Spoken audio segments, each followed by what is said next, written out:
Hey everybody, I'm doing a test to see if I could get the speech to work real quick. I'm not on my stand, so bear with me.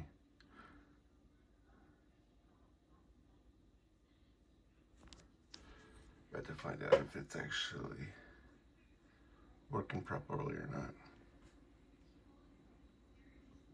No, what's actually going on, Jesus.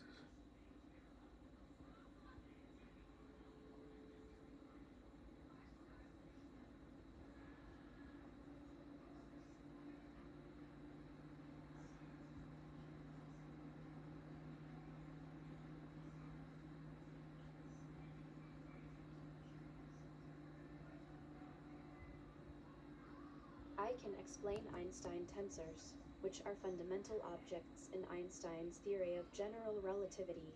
These tensors relate the geometry of spacetime to the distribution of matter and energy within it. Definition of Einstein tensor: the Einstein tensor $g\mu$nu$ is defined as Well, $g that part works. I'm gonna mu start equals checking r/mu text-to-speech and all these and see if there's any issues with that. $r/mu So is the Ricci curvature tensor. $r is the Ricci scalar trace of the Ricci tensor. $g\mu is the I metric wish it tensor. didn't Key do that, but that's properties. fine. 1. Conservation law. The Einstein tensor is divergence free. So I'm gonna end this here, but so I'm not trying to talk over it, but as you see, I think I might have this before the next release, so hopefully. $mu equals